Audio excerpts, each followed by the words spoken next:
Hey guys, so this is kind of a long overdue video. I guess I've left it a few months into living here in Singapore so that I can do this video. I couldn't just do it off the bat because I need a bit of time to live here and then I can give you guys advice.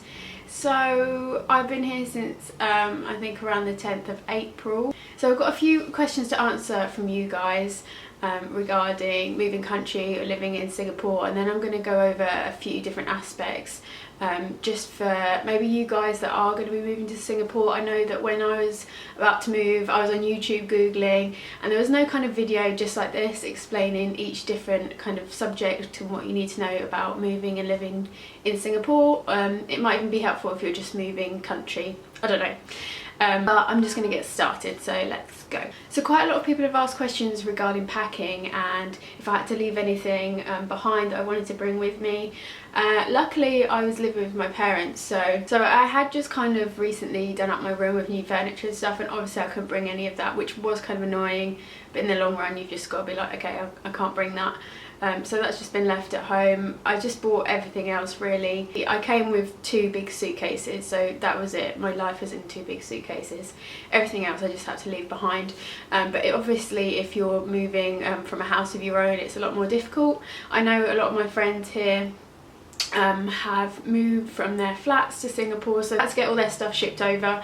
We met a girl the other day that said she had like 80 something boxes shipped over to Singapore, so I think if you're on an expat contract, your company will just do that for you. I don't really know otherwise, but it is possible to ship your stuff over. I just think it's really expensive, so my advice would be bring as little as you can and then just buy it here again, which I know is a pain, but what can you do? So the first thing is aircon, and in the shopping malls, in anywhere that's inside, the aircon is going to be blasting and it does get a bit chilly. So at work I have 2 jumpers in the office I keep in there, and I wear jeans to work every day because I get cold in work, and it sucks that they blast it that much. I don't know why they do, but yeah, I have to wear jeans to work. And usually pop a jumper on as well, but it's just very unusual that you've got to go outside to warm up. That's not what I'm used to, but here for some reason they just love to blast that aircon. So I also wanted to talk about getting used to the heat here. So when we first got here, the heat was really overwhelming. It wasn't like anything I'd experienced before, and it was a shock. But I would say now that I'm 100% used to it, it really doesn't bother me at all. As long as you've got your aircon, you're fine. Outside, I mean, I love the sun anyway, so it doesn't bother me. My boyfriend isn't someone that, you know, loves being in the sun, but he's totally used to it as well. So you just get used to the crazy humidity. And now it just seems normal, but I know a lot of people that still struggle with it, so I think it really depends on how quickly you can adapt to it, but I've adapted to it absolutely fine. I want to talk about rain. So every now and then you will get the odd crazy rainfall. It will really kind of downpour for, I don't know, you rarely get it raining all day, but you could have a really heavy downpour for an hour or 2. And then it will clear up. Rarely get like ongoing rain, it would just be like a quick downpour, but you do get a lot of storms usually during the night, which is really exciting. I love watching the storms, but you know, it's still hot, so it's not a problem, but yeah, they're really fun to watch. So transport is amazing. Like taxis are so cheap. They're so much cheaper than the UK, it's ridiculous. As well as travel underground, I still say underground, on the MRT, which is the name for the tube, the train. It's still so cheap to get around. It cost me the equivalent of 50p to get to and from work every day, which is 3 stops away, but to get into the centre it's still so cheap on the MRT, so are the buses. So transport is super cheap. On the other hand, it's so expensive to own a car, and we could never afford one. It's in the thousands and thousands, so that's something you'd have to Google for figures, but I know that it's very hard to own a car.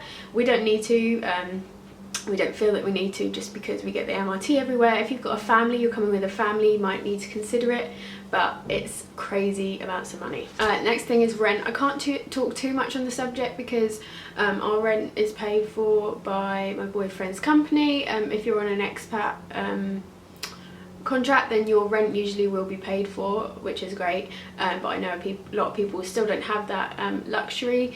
I feel that the rent here is the same kind of price as London. Like, it is still really expensive, probably even a little bit more. So it depends if you want to live in luxury, or you want to pay out to have a pool. But you'll probably have to do your research on that one, and just bear in mind that it is expensive to live in Singapore. Eating out is one of the most amazing things here, because it's such a multicultural country. There is everything you can possibly think of. I have noticed that it's very kind of, you get a lot of American food here, especially like American takeaway places like Wendy's and Popeyes. You wouldn't get anything like that in the UK, but they have it here. So it's like a mix of British and American, as well as Chinese, Malaysian, Indian, like everything you can think of, you can find it here. It's amazing.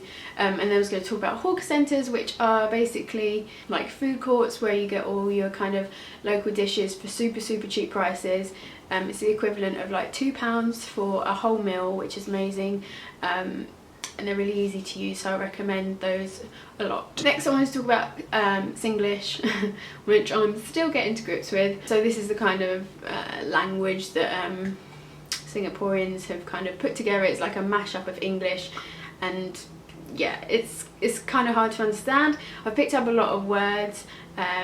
For instance, la, they say la at the end of like everything, which doesn't really mean anything.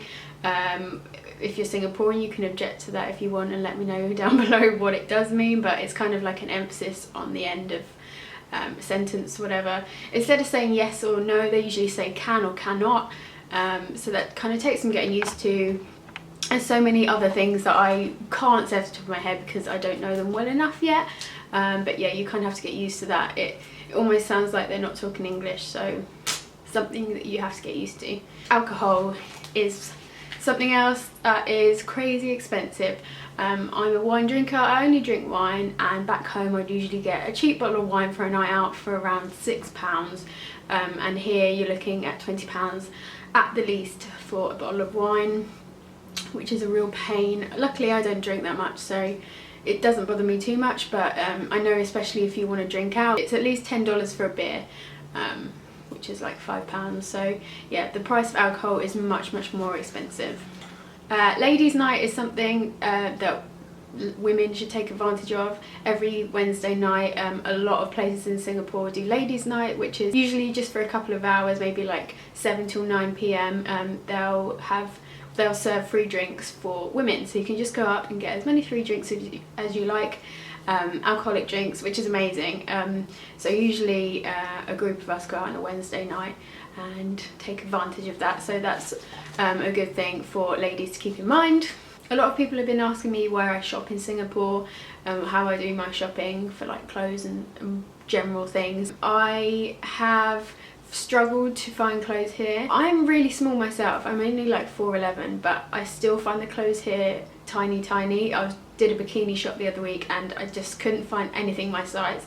Everything is a lot smaller. So I've been shopping online.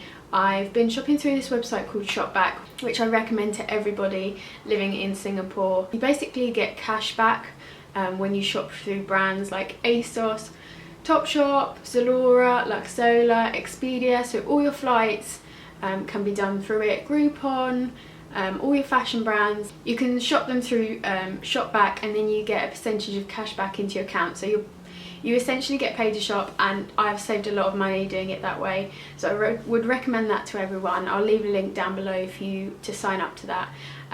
And yeah, everything you shop, you should shop through ShopBack. They do food as well, so any like takeaways you want to order through like Foodpanda, Redmart, like literally everything you can do through that. So I recommend that to everyone.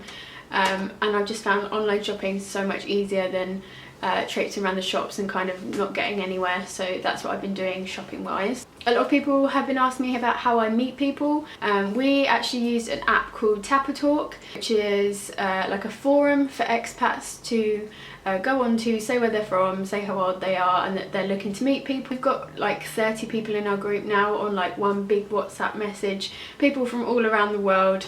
which is great, and I would recommend that you do that almost as soon as you move to Singapore, just so that you start making friends straight away, because it can be really lonely if you haven't met anyone, especially if you're coming over on your own as well. It's so easy to meet people that way, and it's not something you would usually do at home, but for some reason here it's just so easy to mingle with people and do it that way. So I'll leave a link down below to that app as well.